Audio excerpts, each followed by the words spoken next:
নমস্কাৰ মই সুস্মিতা আৰু আজি এই ভিডিঅটো মই বিশেষ এটা কাৰণত আপোনালোকৰ আগত আগবঢ়াইছো আৰু মাত্ৰ আজি 2 মিনিট এটা সময় মই আপোনালোকৰ পৰা বিচাৰিছো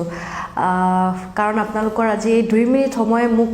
এটা নতুন জীৱন দিব পাৰে কাৰণ এই ভিডিঅটো মোৰ জীৱন মৃত্যুৰ লগত জড়িত এটা ভিডিঅ আৰু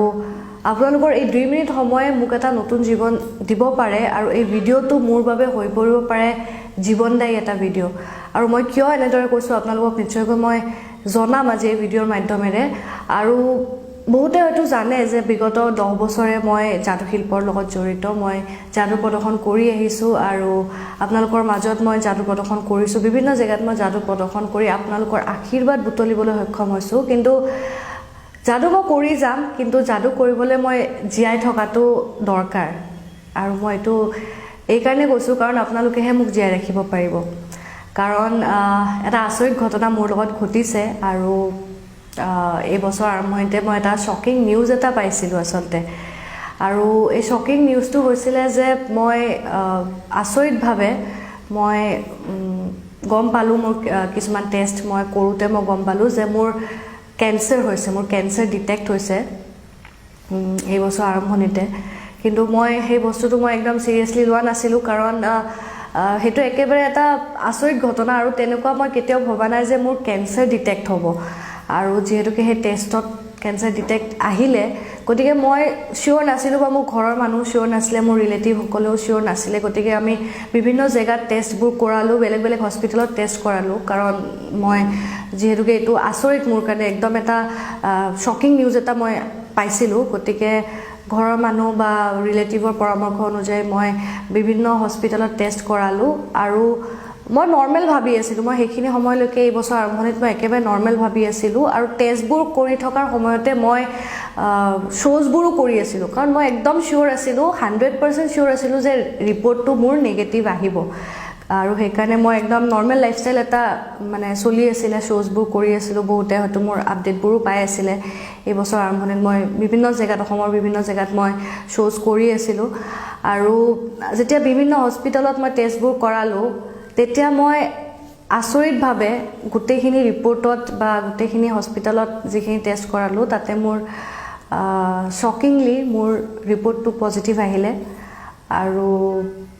মই হসাকে একদম মানে ভাঙি পৰিছিল পজিটিভ হোৱাৰ লগে লগে কিন্তু তথাপিও মই ভাবি আছিলো যে কৰবাত চাগে ভুল হৈছে গতিকে মই নৰ্মেল লাইফষ্টাইল তথাপিও মই মানে ট্ৰাই কৰি আছো যাতে নৰ্মেল মই থাকিব পাৰো তো মই তেনেকে থাকিলো ডক্টৰ লগত কনসাল্ট কৰিলো আৰু ডক্টৰৰ লগত কনসাল্ট কৰোতে মোক অপাৰেশন এটা লাগিব বুলি ক'লে তেতিয়ালৈকেও মোক ডক্টৰে কৈছে যে একদম নৰ্মেল থাকা একো নাই নাজানো মোৰ ঘৰৰ লগত কি কথা পাতিছে কিন্তু মোক কৈছিলে যে একদম নৰ্মেল থাকা সো মোক কৈছিলে যে মই অপাৰেশনটো কৰিলে নৰ্মেল হৈ যাব আৰু ঠিক তেনেদৰে মই এইটো বছৰৰে জুলাইত মই অপাৰেশনটো কৰালো আৰু যদিও অপাৰেশন কৰিছিলো মই একদম মোক এটাই কৈছিলে যে ষ্ট্ৰেছ নলবা নৰ্মেল থাকিবা মই তেনেকৈ আছো আৰু বহুতে হয়তো মোক দুৰ্গা পূজা লৈকে আনকি মই একদম নৰ্মেল থাকিবলৈ ট্ৰাই কৰিছো অপাৰেশনৰ পিছতো মই জুলাইত মোৰ অপাৰেশন হৈছিলে মোৰ থাইৰয়েডত একচুয়ালি থাইৰয়েড গ্ল্যান্ডত মোৰ ক্যান্সাৰ ডিটেক্ট হৈছিল আৰু থাইৰয়েড গ্ল্যান্ড আমাৰ যত মানে ডিঙিৰ এইখিনি পাৰ্টত থাকে বহুতে জানে সো মই একদম ডক্টৰে মোক জেনেকে পৰামৰ্শ দিছে যে এটো বেমাৰ মানে ফাইট কৰিবলৈ অকল ষ্ট্ৰং হৈ থাকিব লাগিব ষ্ট্ৰেছ একদম ল'ব নোৱাৰি নৰ্মেল লাইফষ্টাইল এটা থাকিব লাগিব তেনেকে মই চলি আছো কিন্তু মোৰ 3 মাহ পিছত ৰেডিয়েশন আছিল মানে মোৰ জাস্ট অক্টোবৰত মোৰ ৰেডিয়েশন হোৱা কথা আছিল কিন্তু মই গম পালো যে ৰেডিয়েশনটো পসিবল নহয় কাৰণ মোৰ যেটো ক্যান্সাৰ লাম্প আছিল হেতু আৰু বেছি স্প্ৰেড হৈছে আৰু বেছি ডাঙৰ হৈছে যত মানে ৰেডিয়েশন দিয়া একেবাৰে সম্ভৱ নহয় আৰু তেতিয়া মই শকিংলি গম পালো যে মোৰ আৰু এটা অপাৰেশন মোৰ দৰকাৰ হ'ব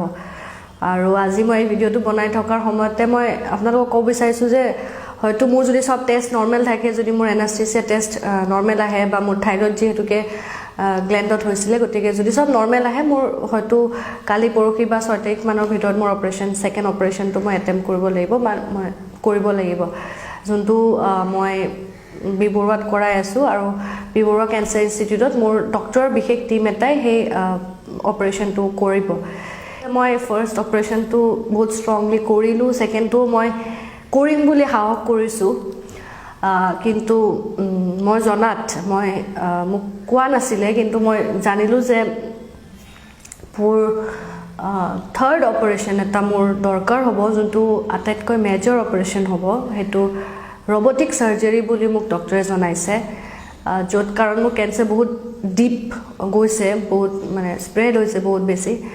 গতিকে মই এমাহৰ ভিতৰত মোৰ থাৰ্ড মেজৰ অপাৰেশ্যনটো মই কৰিব লাগিব আৰু সেইটো হয়তো মই ইয়াতে সম্ভৱ নহ'ব মই হয়তো বাহিৰত কৰাব লাগিব বা মই এতিয়া বৰ্তমান মই গম পোৱা নাই কাৰণ মই ছেকেণ্ড অপাৰেশ্যনৰ কাৰণে মেণ্টেলি মই ফিজিকেলি হওক মই ষ্ট্ৰং হৈ থাকিবলৈ ট্ৰাই কৰিছোঁ আৰু এইখিনিতে জনাব বিচাৰিছোঁ ভিডিঅ'টো এইকাৰণে বিচাৰিছোঁ 2 মিনিটতকৈ অলপ বেছি হ'ব পাৰে কাইণ্ডলি অলপ সময় মোক দিব কাৰণ আপোনালোকে যিহেতুকে মোক বচাব পাৰিব বুলি কৈছোঁ কাৰণ থাৰ্ড অপাৰেশ্যনটো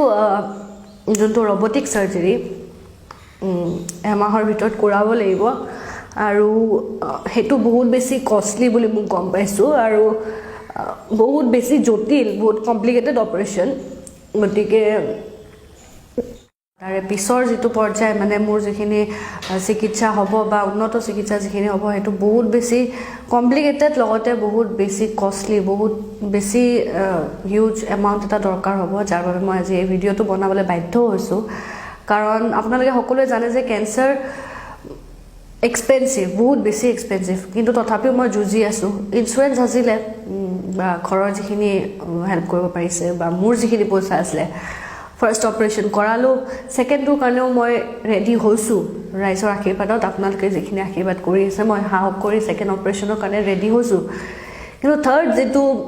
মানে মেইন অপাৰেশ্যন বা তাৰ পিছৰ যিখিনি চিকিৎসা সেইটোৰ কাৰণে মই একেবাৰে মানে ভাগি পৰিছোঁ আৰু এমাহৰ ভিতৰত মই সেইটো এটেম্প কৰিব লাগিব আৰু তাৰ বাবে অলমষ্ট 30 lakhs বা তাতকৈ বেছিও হ'ব পাৰে এতিয়ালৈকে আমি গম পোৱা নাই তো দৰকাৰ হ'ব যাৰ বাবে আজি মই আপোনালোকৰ ওচৰত আহিবলৈ মানে আহিছোঁ যিদৰে ইমান দিনে আশীৰ্বাদ কৰি আহিছে আপোনালোকে আপোনালোকৰ মাজত শ্ব'জ কৰিছোঁ আশীৰ্বাদ কৰি আহিছে কিন্তু আজি জাষ্ট অলপমান বেলেগকৈ হেল্প এটা মোৰ দৰকাৰ হৈছে আপোনালোকে চাগে বুজিব পাৰিছে গতিকে এমাহৰ ভিতৰত ইমান বেছি এমাউণ্ট এটা কালেক্ট কৰাটো একেবাৰে অসম্ভৱ আৰু সেয়ে আপোনালোকে যোনে যেনেদৰে পাৰে মই আপোনালোকক ৰিকুৱেষ্ট কৰিব বিচাৰিছোঁ যাতে আপোনালোকে মোক অলপ হ'লেও আৰ্থিকভাৱে সহায় কৰিব পাৰে যদি আৰ্থিকভাৱে নোৱাৰেও মই এইটো কোৱা নাই যে আৰ্থিকভাৱে সহায় কৰক এটলিষ্ট যাতে মোৰ ভিডিঅ'টো শ্বেয়াৰ কৰক যাতে যোনে মোক সহায় কৰিব পাৰে তেওঁলোকৰ ওচৰত যাতে এই ভিডিঅ'টো পায় কাৰণ মোৰ হাতত জাষ্ট মানে এইটো অপাৰেশ্যনৰ পিছতে মই নেক্সট সেইটো অপাৰেশ্যন মই কৰাব লাগিব ৰবটিক সাৰ্জাৰীটো গতিকে ইমান দিনে যেনেকৈ আশীৰ্বাদ কৰি আহিছে মৰম দি আহিছে আজি অলপ বেলেগ ধৰণে আপোনালোকৰ মৰমখিনি বিচাৰিছোঁ আৰু পুনৰ যাদুৰ মাজত যাব পাৰিম যাতে এইটো আপোনালোকে মোক কৰাব পাৰিব গতিকে মই বেছি দীঘলীয়া সময় আপোনালোকৰ পৰা ল'ব বিচৰা নাই যদি কোনোবা ইচ্ছুক হয় মোক সহায় কৰিবলৈ মই মোৰ একাউণ্ট নম্বৰটো মই শ্বেয়াৰ কৰি দিছোঁ 1 টকা এটা দিলেও মোৰ কাৰণে যথেষ্ট মই এইখিনি সময়ত কাৰণ মই এটা কথাতে বিশ্বাস কৰোঁ যে ৰাইজে নখ জোকাৰিলে নৈ বয় আমি সদায় শুনি আহিছোঁ আৰু মই সেইটোতে বিশ্বাস কৰিছোঁ আৰু 1 টকাকৈ হ'লেও মোৰ বহুতখিনি এমাউণ্ট এটা আহিব বুলি মই আশা কৰিছোঁ গতিকে যোনে যেনেদৰে পাৰে অলপ হেল্প কৰিব আৰু যদি আৰ্থিকভাৱে সহায় কৰিব নোৱাৰে এটলিষ্ট যাতে আপোনালোকে ভিডিঅ'টো শ্বেয়াৰ কৰি হ'লেও মোক অলপমান সহায় কৰে সেইটোৱে আশা ৰাখিছোঁ বাকী নেক্সট যদি চব টেষ্ট ঠিকে থাকে 6 তাৰিখ মানে মোৰ নেক্সট ছেকেণ্ড যিটো সাৰ্জাৰী সেইটো মই কৰিব লাগিব গতিকে এই ভিডিঅ'টো তাৰে আগতে মই আপোনালোকৰ আগত এইকাৰণে দাঙি ধৰিলোঁ কাৰণ ইয়াৰ পিছত মই হয়তো কমপ্লিট এটা ট্ৰিটমেণ্টৰ হেৰিত যাব লাগিব আৰু যিহেতুকে মোৰ থাইৰয়ড গ্লেণ্ডত অপাৰেশ্যনটো হৈছে গতিকে ভইচ টোনত অলপ প্ৰব্লেম এটা আহে যিটো কাৰণে মই শ্ব'জবোৰ লাহে লাহে কমাবলগীয়া হৈছে আৰু এতিয়া মোৰ যিহেতুকে জুলাইৰ পৰা এতিয়া নৱেম্বৰ পালে অলমষ্ট গতিকে মোৰ অলপ ভইচটো এতিয়া আহিছে কিন্তু বহুতে হয়তো জানে যে মই খুব বেছি এক্টিভ নাই বৰ্তমান ছ'চিয়েল মিডিয়াত বা য'তে হওক মই ইমান বেছি এক্টিভ নাই কিন্তু যিমান পাৰোঁ মই নৰ্মেল হ'বলৈ কাৰণে ট্ৰাই কৰিছোঁ আৰু নৰ্মেল হৈ থাকিম যুঁজিব লাগিব গতিকে আশীৰ্বাদ কৰিব যাতে যুঁজি যাব পাৰোঁ আৰু যোনে যেনেদৰে পাৰে যাতে সহায় কৰে তাকে আশা ৰাখিছোঁ ধন্যবাদ